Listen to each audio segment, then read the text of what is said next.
Hello दोस्तों, welcome to complete Node JS production setup series. और ये हमारी सीरीज का 11th पार्ट है और इसके अंदर हम एक्सप्रेस.जेएस को सेटअप करने वाले हैं। देखिए, लास्ट वीडियो में हमने हमारे प्रोजेक्ट का एनवायरनमेंट सेटअप किया था, जिसमें मैंने आपको बताया था कि कैसे आप development environment and production environment को अलग कर सकते हो और अपने प्रोजेक्ट के अंदर उसका इम्प्लीमेंटेशन कर सकते हो। तो अगर अभी तक आपने ये वीडियो नहीं देखा है तो इस वीडियो को देख सकते हो, और अगर आप चाहो तो ये जो पूरी सीरीज है जिसमें हम हमारा नोड.जेएस का प्रोडक्शन सेटअप कर रहे हैं उसे भी आप देख सकते हो। तो चलिए अभी एक्सप्रेस.जेएस का इंस्टॉलेशन का प्रोसेस देखते हैं और मैं आपको बताऊंगा पूरा स्टेप बाय स्टेप प्रोसीजर। तो मैं आ चुका हूँ यहाँ पे npm के अंदर, जहाँ मैंने एक्सप्रेस.जेएस को ओपन कर लिया है। और आपको पता ही होगा कि ये एक्सप्रेस.जेएस क्या है। सो बेसिकली एक वेब एप्लीकेशन सर्वर है जो कि बहुत ही पॉपुलर है नोड.जेएस कम्युनिटी के अंदर। और अगर आपने मॉन्स्टैक का नाम सुना हो तो उसके अंदर भी जो ई है वो बेसिकली एक्सप्रेस.जेएस को डिनोट करता है। तो जब भी हमें बैकएंड एप्लीकेशन बनानी होती है तो ज्यादातर केसेस में हम एक्सप्रेस.जेएस का यूज करते हैं, और हमारे इस प्रोजेक्ट के टेम्पलेट सेटअप में भी हम एक्सप्रेस.जेएस का यूज करने वाला है। तो चलिए अभी VS कोड के अंदर चलते हैं और इसको इंस्टॉल करते हैं।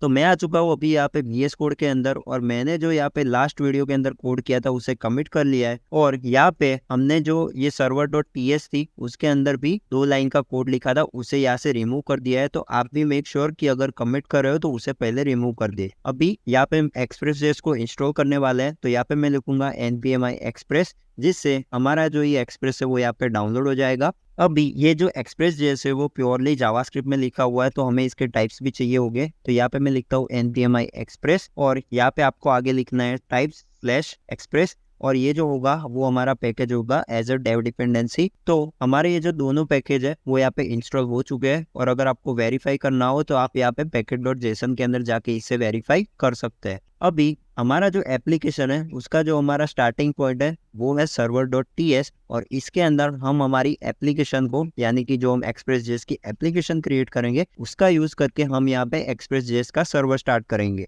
तो अभी हमें सबसे पहले एक्सप्रेस.जेएस की एप्लीकेशन क्रिएट करनी होगी। तो हम यहाँ पे अभी क्या करने वाले हैं, यहाँ पे हम एक्सप्रेस.जेएस को इंपोर्ट करने वाले हैं। तो यहाँ पे हम लिखेंगे इंपोर्ट एक्सप्रेस फ्रॉम एक्सप्रेस, और फिर हमें यहाँ पे एक एप्लीकेशन क्रिएट करनी होगी जो कि बनेगी हमारे इस एक्सप्रेस से। अभी हमें इसका टाइप देना है जो कि मिलेगा हमें अगेन एक्सप्रेस.जेएस के अंदर से। और अभी इसके बाद ये जो एप्लीकेशन है उसे हमें एक्सपोर्ट करना है। तो यहाँ पे मैं लिखूंगा एक्सपोर्ट डिफॉल्ट ऐप। नाउ इतना हो जाने के बाद आपको जाना है इस server.ts के अंदर, और यहाँ पे आपको लिखना है इंपोर्ट ऐप। तो ये जो हमने अभी ऐप एक्सपोर्ट की उसको आपको यहाँ पे इंपोर्ट करना है। एंड देन यहाँ पे अभी हम एक सर्वर क्रिएट करेंगे जो कि बेसिकली होगा app.listen। और यहाँ पे अभी हमें हमारा जो ये कॉन्फ़िगरेशन है जिसके अंदर हमने पूरा लास्ट वीडियो के अंदर कॉन्फ़िगरेशन सेटअप किया था उसका यूज करके यहाँ पे पोर्ट को कॉल करने वाला है। तो यहाँ पे मैं लिखूंगा config, और इसे हमें इंपोर्ट करना होगा config फोल्डर से। एंड देन इसके अंदर हमारे पास है पोर्ट नाम की प्रॉपर्टी, तो इसके थ्रू हमें हमारा जो वेब सर्वर का पोर्ट होगा वो यहाँ पे एक्सेस होके मिलने वाला है। अभी इतना हो जाने के बाद हमें यहाँ पे मेक श्योर करना है कि अगर हमारे एप्लीकेशन के अंदर कुछ ऐसी चीजें हैं जो कि हमारे वेब एप्लीकेशन के स्टार्ट होने से पहले करनी होती है, जैसे कि हमारा डेटाबेस कनेक्शन हो गया, या फिर आपके एप्लीकेशन के अंदर कुछ सीडर्स हो सकते हैं, जैसे कि कुछ डेटा हमें प्री फीड करना होता है डेटाबेस के अंदर। तो वो जो सारी चीजें वो वेब एप्लीकेशन का सर्वर हमारा स्टार्ट हो उससे पहले करनी होती है। तो अभी हम क्या करेंगे, यहाँ पे एक फंक्शन क्रिएट करेंगे और ये होगा इमीडिएटली इन्वॉक फंक्शन। तो वो कैसे क्रिएट करते हैं, देखिए आपको यहाँ पे सेमीकोलन लगाना है, बिकॉज हम ये चाहते हैं कि ये जो हमारी लाइन है वो पहले से एंड हो जाए। एंड देन आपको यहाँ पे 2 पैरेंथेसिस लगाना है और इसके अंदर आपको एक फंक्शन क्रिएट करना है। अभी इतना हो जाने के बाद ये जो फंक्शन है इसको आपको यहीं पे कॉल कर देना है, जिससे ये फंक्शन हमारा बन जाएगा इमीडिएटली इन्वॉक फंक्शन। तो ये एक इंटरव्यू का भी क्वेश्चन है, अगर आपको कहीं पे पूछा जाए तो आप इस तरह से बता सकते हो। अभी इसके अंदर हमें ट्राई कैच ब्लॉक क्रिएट करना है, और ये जो ब्लॉक होगा वो बेसिकली हमें हेल्प करेगा कि अगर हमारा एप्लीकेशन सर्वर स्टार्ट हो गया और उसके बाद अगर किसी कारण से डेटाबेस कनेक्शन नहीं हो पाता है तो ये जो ब्लॉक होगा उसके अंदर एरर आएगी और हमारा जो एप्लीकेशन है वो वहां पे ही टर्मिनेट हो जाएगा। अभी ये जो हमारा ट्राई ब्लॉक है उसके अंदर एक्चुअली में तो हमें लॉग क्रिएट करना होता है कि हमारा सर्वर स्टार्ट हो गया, लेकिन अभी हमने हमारे एप्लीकेशन में लॉगर को सेटअप नहीं किया है। इसके लिए अभी हम क्या करेंगे, यहाँ पे सिंपली console.info का यूज करेंगे। तो यहाँ पे मैं लिखता हूँ console.info, और इसके अंदर आपको जो मैसेज देना है वो होगा application_started। फिर इसके बाद आपको यहाँ पे कुछ मेटा इन्फॉर्मेशन रखनी है, लाइक यहाँ पे इन्फॉर्मेशन हो सकती है कि आपका जो एप्लीकेशन रन हुआ वो कौन से पोर्ट पे रन हुआ। तो उसकी इन्फॉर्मेशन होगी। देन यहाँ पे हम सर्वर यूआरएल को भी इन्फॉर्मेशन में स्टोर करेंगे, तो यहाँ पे हम लिखेंगे config.server URL। इसके बाद यहाँ पे console.info के ऊपर एक्चुअली में क्या आएगा, यहाँ पे कुछ डेटाबेस कनेक्शन हम करेंगे जो कि हम आगे आने वाले वीडियोस में करने वाले हैं। अभी हमारा ये जो कैच ब्लॉक है उसके अंदर अगर एरर आती है तो ये जो एरर होगी वो बेसिकली हमें लॉक करनी होगी। तो यहाँ पे मैं लिखता हूँ console.error और ये जो एरर है उसका हम मैसेज देने वाले हैं application_error और इसको अगेन हमें मेटा इन्फॉर्मेशन में डालना है। तो यहाँ पे मैं लिखूंगा ERR। फिर अगर हमारे एप्लीकेशन में एरर आ गई है तो हमें ये जो सर्वर है हमने जो अभी क्रिएट किया था उसको क्लोज करना होगा, और ये जो क्लोज करते हैं तब उसके अंदर भी एरर आ सकती है,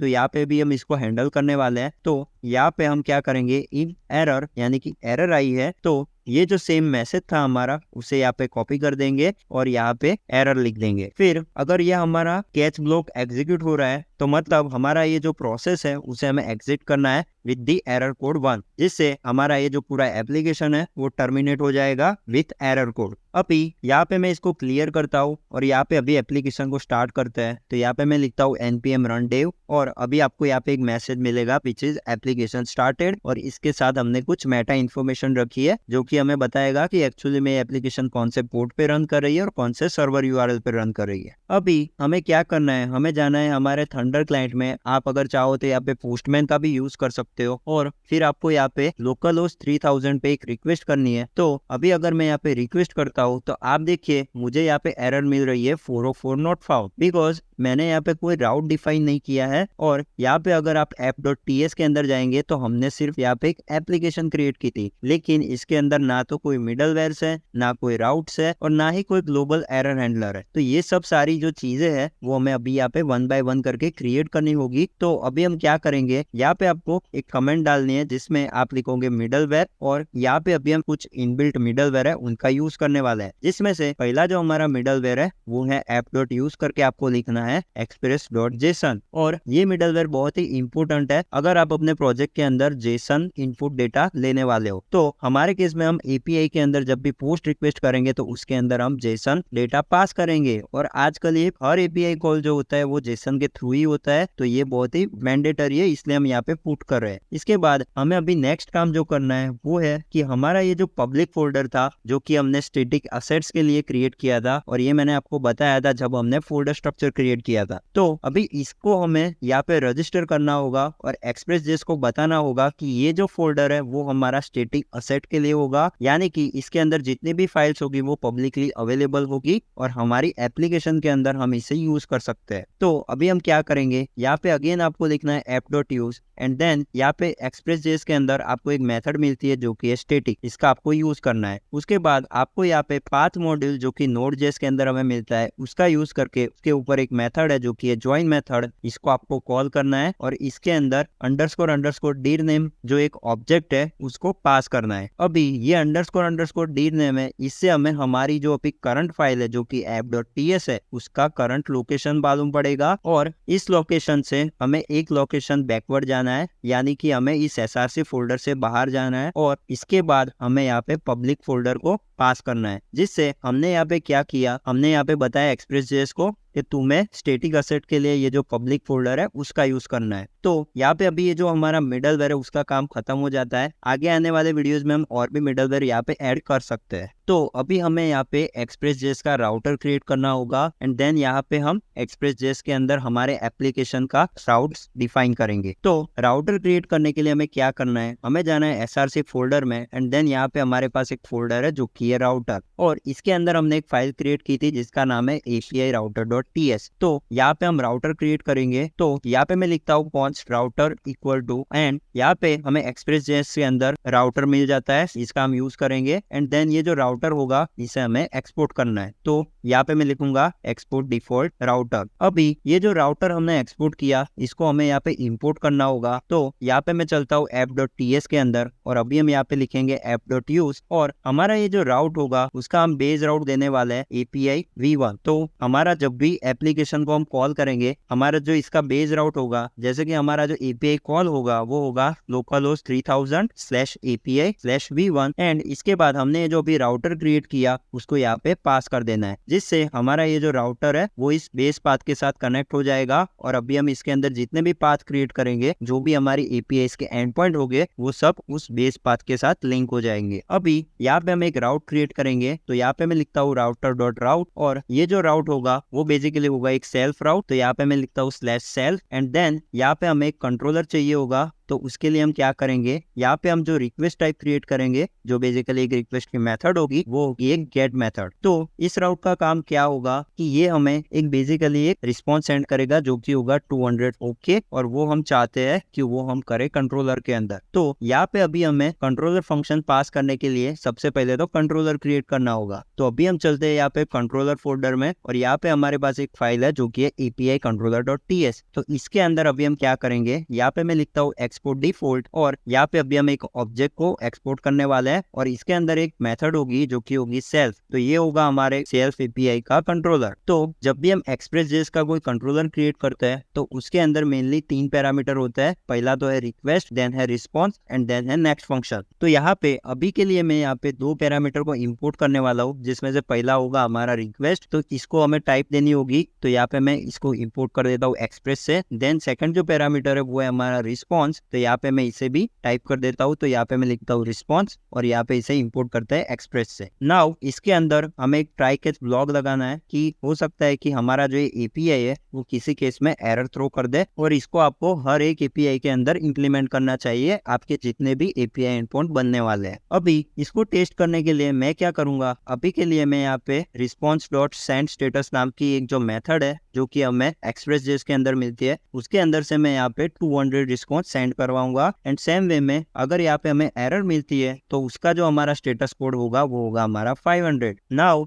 ये जो रिक्वेस्ट है वो अभी हमारा यूज नहीं हो रहा, तो इसके लिए मैं यहाँ से अंडरस्कोर कर दूंगा और ये जो हमारी एरर होगी वो यहाँ से चली जाएंगी। अभी ये जो कंट्रोलर है वो तो हमने क्रिएट कर लिया, लेकिन हमने इसको कहीं पे बाइंड नहीं किया। तो अभी हमें यहाँ पे एपीआई कंट्रोलर को इंपोर्ट करना होगा, और उसके बाद हमारे पास यहाँ पे सेल्फ कंट्रोलर है, उसको हमें इस एंड पॉइंट के साथ बाइंड करना है। अभी इतना हो जाने के बाद हमारा जो एप्लीकेशन है उसके अंदर कोई भी एरर हमें दिख नहीं रही है, तो हम क्या करेंगे, अभी चलेंगे हम यहाँ पे localhost 3000 पे हमारे थंडर क्लाइंट में, और यहाँ पे अभी अगर मैं सेंड करता हूँ तो हमें सेम एरर मिल रही है, बिकॉज हमने अभी जो हमारे एप्लीकेशन का बेस यूआरएल जो डिफाइन किया था वो था /API/v1, और अभी भी मैं अगर यहाँ पे रिक्वेस्ट सेंड करूंगा तो मुझे यहाँ पे 404 ही मिलेगा, बिकॉज हमारा जो एंड पॉइंट है वो है इसके बाद /self, तो हमें इसको कॉल करना है। अभी अगर मैं सेंड करता हूँ तो आप देखिए हमें यहाँ पे रिस्पॉन्स मिल रहा है जो कि है 200 ओके, जो कि हमने यहाँ पे एपीआई कंट्रोलर से सेंड करवाया था। तो ये जो हमारा कंट्रोलर का सेटअप है वो तो यहाँ पे हो चुका है, लेकिन अभी आपको मैं यहाँ पे एक चीज बताना चाहता हूँ। देखिए हमारा जब भी कोई एप्लीकेशन होता है तो हम ऑलवेज ये चाहते हैं कि उसके अंदर सारे जो रिस्पॉन्सेस होते हैं, चाहे वो एरर रिस्पॉन्स हो चाहे वो सक्सेसफुल का रिस्पॉन्स हो, वो किसी एक सेंट्रलाइज लोकेशन के थ्रू और एक स्पेसिफिक फॉर्मेट के अंदर जाना चाहिए। जैसे कि अगर मैं यहाँ पे JSON रिस्पॉन्स सेंड कर रहा हूँ तो उसके अंदर कुछ एक्स्ट्रा इन्फॉर्मेशन होनी चाहिए, जैसे कि वो जो रिक्वेस्ट है वो कौन से यूआरएल से आई थी या फिर कौन सा मेथड था उसका, एंड वो रिक्वेस्ट सक्सेस हुई है या नहीं, उसका स्टेटस कोड क्या है, और उसके अंदर जो डेटा हम भेज रहे हैं वो डेटा क्या है, वो एक सारा प्रॉपर स्ट्रक्चर्ड वे में आना चाहिए। तो अभी हमारा जो नेक्स्ट काम है वो यही काम है कि हमें इसको सेटअप करना है, और वो चीज कैसे करेंगे चलिए इसको डिस्कस करते हैं। तो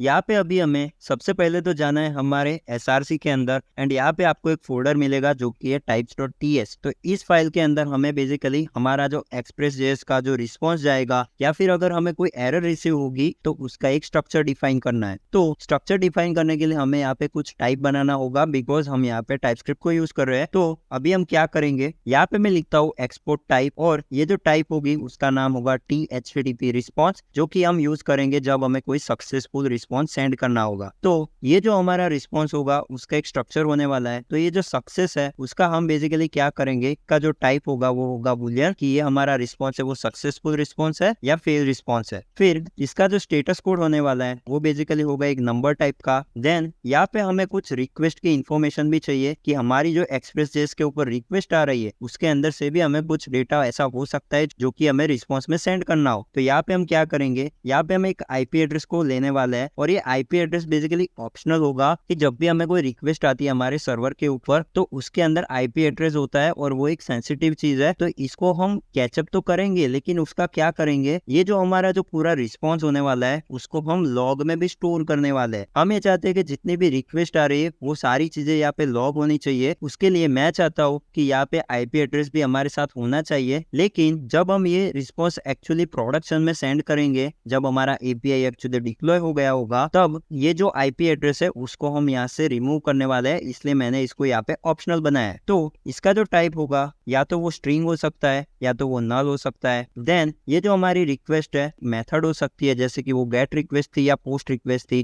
तो वो भी हमें चाहिए। एंड देन ये जो यूआरएल है यानी कि कौन सा एपीआई था जो कॉल हुआ था उसका भी हमें यहाँ पे लॉग रखना है, तो इसके लिए मैं इसका टाइप दूंगा स्ट्रिंग। नाउ ये जो हमारा रिस्पॉन्स है उसके अंदर हमें कुछ मैसेज भी देना होगा, तो वो भी अगेन होगा स्ट्रिंग टाइप का। एंड इसके साथ हम कुछ डेटा भी सेंड करेंगे, तो वो जो डेटा है वो किसी भी टाइप का हो सकता है, वो ऑब्जेक्ट भी हो सकता है, वो एरे भी हो सकता है और भी टाइप का डेटा हो सकता है, तो इसको भी हम अननोन रखने वाले हैं। अभी इसका मुझे एक और रेप्लिका बनाना है और यहाँ पे मुझे एक और टाइप चाहिए जो कि होगा बेसिकली DHTTP एरर, और इसमें सेम चीजें आने वाली है बट इसमें जो एक और चीज ऐड होगी वो होगी यहाँ पे ट्रेस ऑब्जेक्ट। अभी ये ट्रेस क्या है, तो जिन लोगों को नहीं पता ये ट्रेस क्या है, तो जैसे कि मेरे एप्लीकेशन के अंदर एरर आती है राइट, तो जब भी हमें एरर आती है तो आपने टर्मिनल में कई बार देखा होगा कि आपको यहाँ पे लाइन नंबर मिलता है कि एक्चुअली में आपकी एप्लीकेशन के अंदर किस लाइन नंबर पे ये एरर थ्रो हुई थी, तो वो होती है ट्रेस। और मैं चाहता हूँ कि जब हमारी एप्लीकेशन लाइव हो तो उसके अंदर ये ट्रेस लॉग होने चाहिए, बिकॉज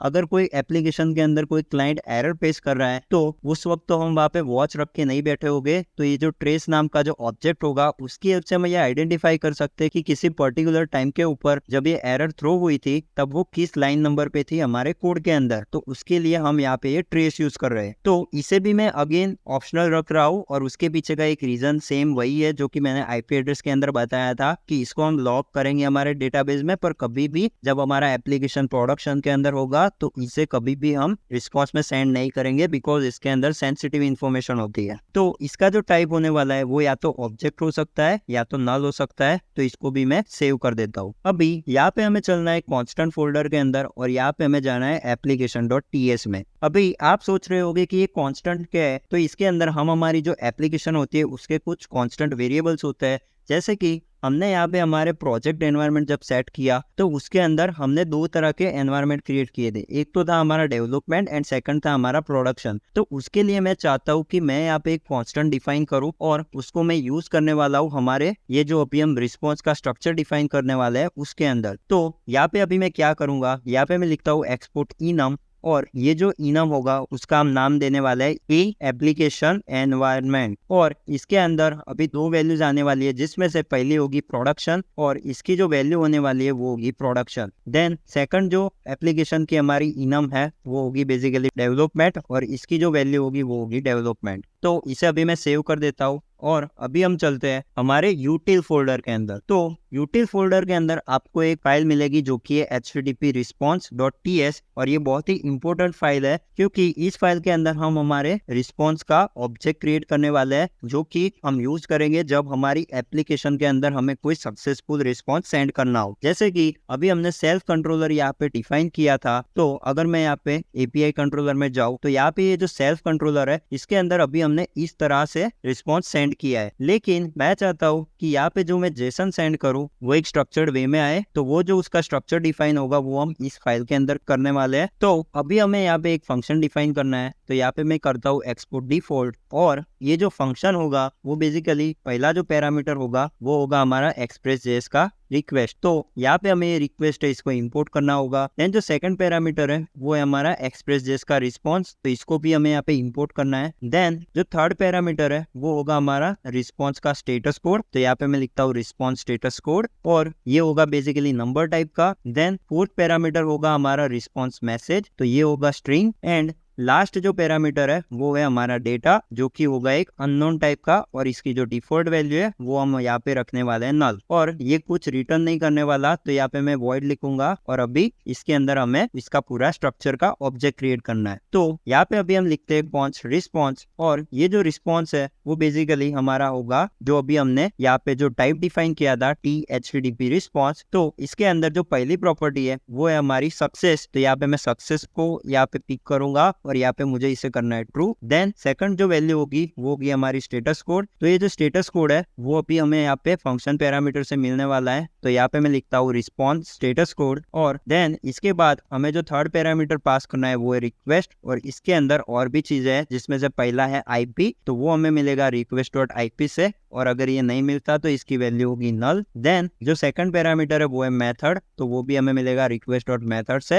एंड लास्ट में है URL, तो वो हमें मिलेगा request.original URL से। नाउ इसके बाद हमें यहाँ पे मैसेज चाहिए, तो मैसेज के लिए हमारे पास ऑलरेडी है यहाँ पे पैरामीटर, तो इसका हम यूज करेंगे जो कि है रिस्पॉन्स मैसेज, और लास्ट में है डेटा, तो वो भी होगा हमारा डेटा। तो हमने यहाँ पे एक ऑब्जेक्ट क्रिएट कर लिया है जो कि है रिस्पॉन्स ऑब्जेक्ट, और अभी हम यहाँ पे क्या करने वाले हैं, ये जो हमारा रिस्पॉन्स ऑब्जेक्ट है उसको हमें सेंड करना है। तो यहाँ पे मैं लिखता हूँ रिस्पॉन्स डॉट स्टेटस, और जो इसका स्टेटस कोड होगा वो अगेन होगा हमारा रिस्पॉन्स स्टेटस कोड, और इसके अंदर जो जेसन वैल्यू सेंड होगी वो होगा हमारा यहाँ पे रिस्पॉन्स ऑब्जेक्ट। अभी इतना हो जाने के बाद मुझे यहाँ पे क्या करना है, मुझे बेसिकली ये जो हमारा रिस्पॉन्स ऑब्जेक्ट है उसका हमें लॉक करना है, जो कि हमारी जो रिक्वेस्ट आ रही है वो मैं चाहता हूँ कि उसको मैं लॉक करूँ कि कहाँ से रिक्वेस्ट आ रही है और किस तरह का हमारा डेटा यहाँ पे सेंड हो रहा है। तो उसके लिए मैं अभी के लिए यहाँ पे console.info यूज करूंगा, लेकिन एक्चुअल केस में ये रिप्लेस हो जाएगा लॉगर से, तो आगे आने वाले वीडियोस में हम वो चीज करके देखने वाले हैं। तो यहाँ पे मैं इसका मैसेज लिखता हूँ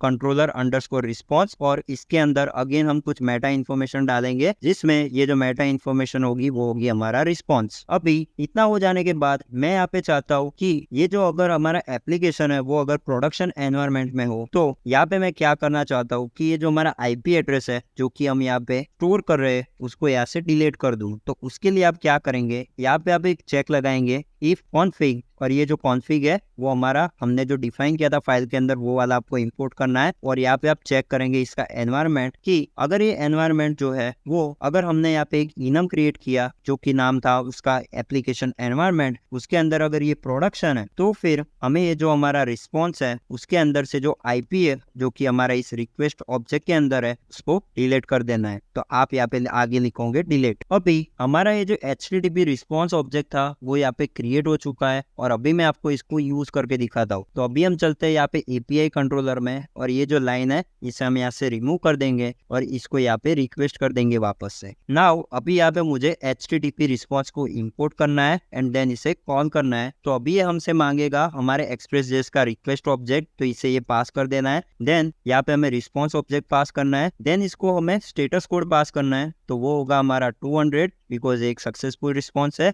और यहाँ पे आप चाहो तो 201 या और भी जो सक्सेस रिस्पॉन्स आते हैं जो कि HTTP स्टेटस कोड के अंदर डिफाइन किए हुए हैं वो आप यहाँ पे पास कर सकते हो। देन यहाँ पे हमें एक मैसेज देना है, तो ये जो हमारा रिस्पॉन्स है वो सक्सेसफुल रिस्पॉन्स है, तो उसके लिए हम क्या करेंगे, ये जो हमारा कॉन्स्टेंट फोल्डर है उसके अंदर एक फाइल क्रिएट की है जो कि रिस्पॉन्स मैसेज.ts, तो इसके अंदर हम सारे हमारे जो एप्लीकेशन के मैसेज होंगे जो कि सक्सेस मैसेज हो सकते हैं या फिर एरर मैसेज हो सकते हैं उनको यहाँ पे हम डिफाइन करने वाले हैं। तो यहाँ से मैं एक्सपोर्ट डिफॉल्ट करूंगा और यहाँ पे मैं लिखता हूँ सक्सेस, एंड सक्सेस के अंदर बेसिकली हमें एक मैसेज टाइप करना है the operation has been successful. और ये मैसेज लिखने के बाद आपको यहाँ पे ये जो हमने अभी रिस्पॉन्स मैसेज का जो कांस्टेंट क्रिएट किया उसको इंपोर्ट करके यहाँ पे सक्सेस मैसेज को कॉल कर देना है। अभी इसके अंदर हमारा जो लास्ट पैरामीटर है वो है डेटा। तो सपोज कीजिए कि ये जो अभी नॉर्मल API रिक्वेस्ट है जिसके अंदर हम एक सिर्फ सक्सेसफुल रिस्पॉन्स सेंड कर रहे हैं, तो यहाँ पे हो सकता है कि आप कोई यूजर फेच कर रहे हो डेटाबेस से, एंड देन आप वो जो यूजर है जो कि आपने फेच किया उसकी ID आप यहाँ पे सेंड करना चाहते हो। तो उस केस में आप यहाँ पे इस तरह से कुछ डेटा सेंड कर सकते हो, या फिर पूरा जो आपने वेरिएबल के अंदर स्टोर किया होगा वो डेटा आप यहाँ पे सेंड कर सकते हो। लेकिन हमें यहाँ पे इसकी जरूरत नहीं है, तो अभी हमारे केस में यहाँ पे जो रिस्पॉन्स आएगा वो बेसिकली हमें एक नल रिस्पॉन्स मिलने वाला है। तो अभी मैं इसे टेस्ट करता हूँ, और इसके लिए हम वापस से चलते हैं थंडर क्लाइंट में, और अभी अगर मैं यहाँ पे सेंड करूंगा तो आप देखिए हमें ये जो यहाँ पे रिस्पॉन्स मिला है उसके अंदर हमारा जो हमने रिस्पॉन्स फॉर्मेट डिफाइन किया था उसी फॉर्मेट में हमें यहाँ पे रिस्पॉन्स मिल रहा है। तो यहाँ पे हमें सक्सेस ट्रू मिल रहा है, देन यहाँ पे स्टेटस कोड जो कि हमने पास किया था वो मिल रहा है, देन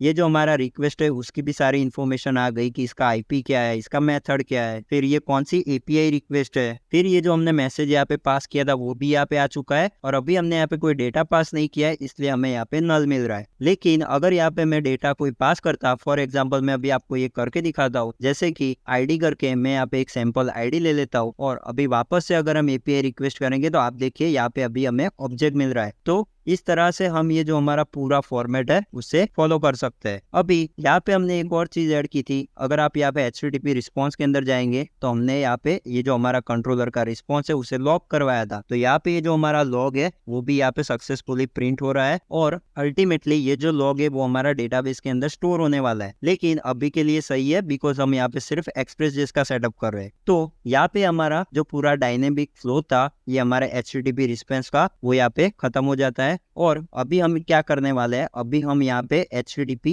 एरर के लिए एक एरर ऑब्जेक्ट क्रिएट करने वाले हैं। तो चलिए वो काम करते हैं। तो यहाँ पे अभी एरर ऑब्जेक्ट क्रिएट करने के लिए हमें चलना होगा यूटिल फोल्डर के अंदर और वहाँ पे एक फाइल है हमारे पास errorobject.ts। तो इसके अंदर अभी हम जैसे हमने हमारा HTTP रिस्पॉन्स के लिए ऑब्जेक्ट क्रिएट किया था इन द सेम वे हमें यहाँ पे क्रिएट करना होगा एरर ऑब्जेक्ट के लिए। तो यहाँ पे मैं वापस से करूंगा एक्सपोर्ट डिफॉल्ट और यहाँ पे अभी हमें एक फंक्शन क्रिएट करना है जिसका जो फर्स्ट पैरामीटर होगा वो होगा एरर। और ये जो एरर है वो हो सकती है एरर टाइप की या तो वो हो सकती है अननोन टाइप की। इसके बाद हमें यहाँ पे एक और पैरामीटर चाहिए जो कि होगा रिक्वेस्ट, और ये जो रिक्वेस्ट है वो अगेन आएगा हमारे एक्सप्रेस.js से। फिर यहाँ पे आपको एरर स्टेटस कोड चाहिए होगा जो कि होगा टाइप नंबर का, और इसका जो डिफॉल्ट वैल्यू होगा वो हम रखेंगे 500। देन यहाँ पे आपको इसको फंक्शन बना देना है और ये जो फंक्शन है हमारा वो एक वैल्यू एक बेसिकली ऑब्जेक्ट रिटर्न करेगा जो कि होगा HTTP एरर टाइप का। अभी हमें यहाँ पे एक ऑब्जेक्ट क्रिएट करना है तो मैं यहाँ पे लिखता हूँ कॉन्स्ट एरर ऑब्जेक्ट, और ये जो ऑब्जेक्ट है वो है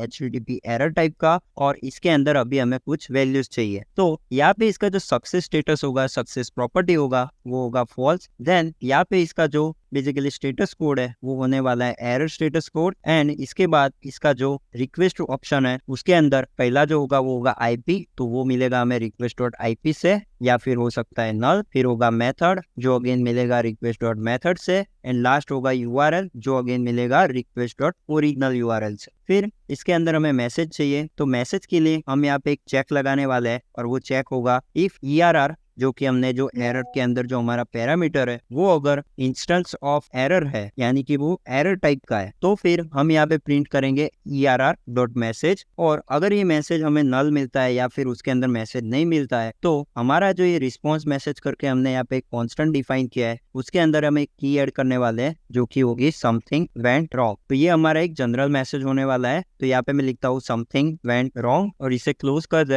एंड देन यहाँ पे मैं लिखूंगा response message dot something went wrong. और अगर ये एरर का इंस्टेंस नहीं है तो भी हमारा सेम ही मैसेज जाएगा response message dot something went wrong. इसके बाद अगर हमारे केस में यहाँ पे एरर आती है तो डेटा ऑब्वियसली नल होने वाला है बिकॉज एरर के केस में हम कोई भी डेटा सेंड नहीं करते। उसके बाद हमें यहाँ पे जो ट्रेस है उसको भी यहाँ पे डिफाइन करना होगा, तो ये भी अगेन सेम कंडीशन होगी इंस्टेंस ऑफ एरर। तो फिर हम यहाँ पे एक ऑब्जेक्ट को स्टोर करेंगे और उसके अंदर हम लिखेंगे एरर और वो होगा err.stack। और अगर ये नहीं मिलता है तो हम इसे बाय डिफॉल्ट नल रखेंगे। अभी इसको हमें रिटर्न करना होगा तो यहाँ पे मैं लिखूंगा रिटर्न ERR ऑब्जेक्ट, और इसके अंदर भी जैसे हमने यहाँ पे ये जो हमारा रिस्पॉन्स मैसेज का जो कंडीशन लगाया था ये जो प्रोडक्शन एनवायरनमेंट वाला वो भी हमें यहाँ पे लगाना होगा। तो यहाँ पे मैं इसे लगा देता हूँ और इसे हमें इंपोर्ट करना होगा यहाँ पे इस कॉन्फ़िग से। तो इसे हमने इंपोर्ट कर लिया और ये जो हमारा इनम है इसे भी हम यहाँ से इंपोर्ट कर देते हैं। फिर ये जो रिस्पॉन्स है इसकी जगह हमारा आएगा एरर ऑब्जेक्ट जिससे एरर चली जाएगी और हमें ये जो पूरा आईपी है उसको डिलीट करना है, एंड देन यहाँ से अगेन एक और चीज डिलीट करनी है जो कि है एरर ऑब्जेक्ट डॉट ट्रेस। और जैसा हमने उस फाइल के अंदर लॉग किया था उसी सेम वे में हमें यहाँ पे लॉग भी करना होगा। तो ये जो हमारा कंट्रोलर रिस्पॉन्स है उसकी बजाय हम यहाँ पे लिखेंगे कंट्रोलर एरर, और इसके अंदर ये जो हमारा एरर ऑब्जेक्ट है वो हम यहाँ पे पास करने वाले हैं और ये होगा कंसोल डॉट एरर। तो इतना हो हो जाने के बाद हमें अभी यहाँ पे कुछ अननोन टाइप के लिए हमें यहाँ पे एरर दिखा रहा है, unknown overrides all other types in this union type. तो इसको फिक्स करने के लिए हम क्या करेंगे, यहाँ पे ये जो रूल है उसको हमें इस क्विक फिक्स के ऊपर क्लिक करना है और यहाँ पे एक लाइन है जो कि है फर्स्ट वाली लाइन, तो इस पे हमें क्लिक करना है, जिससे ये जो हमारी एरर है वो यहाँ से चली जाएगी। और अभी ये जो हमारा एरर ऑब्जेक्ट है वो यहाँ पे क्रिएट हो चुका है और अभी हमें क्या करना है, हमें चलना है http error.ts फाइल के अंदर। अभी इस फाइल के अंदर वापस से हमें एक फंक्शन को एक्सपोर्ट करना है और ये जो फंक्शन है उसका फर्स्ट पैरामीटर होगा वो होगा हमारा नेक्स्ट फंक्शन, और ये जो इंपोर्ट होगा वो होगा हमारे एक्सप्रेस.js से। इसके बाद हमारा जो सेकंड पैरामीटर है वो होने वाला है ERR, जो कि अगेन होगा एरर या तो अननोन टाइप का। इसके बाद एक और पैरामीटर है जो कि है रिक्वेस्ट, वो अगेन हम यूज करेंगे एक्सप्रेस.js की हेल्प से। एंड लास्ट में जो पैरामीटर का नाम है वो है एरर स्टेटस कोड, और ये होगा नंबर टाइप का और इसका डिफॉल्ट वैल्यू होगा 500। और ये जो है वो वॉइड रिटर्न करेगा, तो यहाँ पे मैं वॉइड लिखता हूँ। और अभी आपको इसके अंदर क्या करना है, आपको यहाँ पे एक वेरिएबल क्रिएट करना है जो कि होगा कॉन्स्ट एरर ऑब्जेक्ट, और यहाँ पे आप जो हमने अभी यहाँ पे एक फाइल क्रिएट की एरर ऑब्जेक्ट, उसके अंदर यहाँ पे आपको एरर पास करनी है। एंड देन इतना हो जाने के बाद आपको यहाँ पे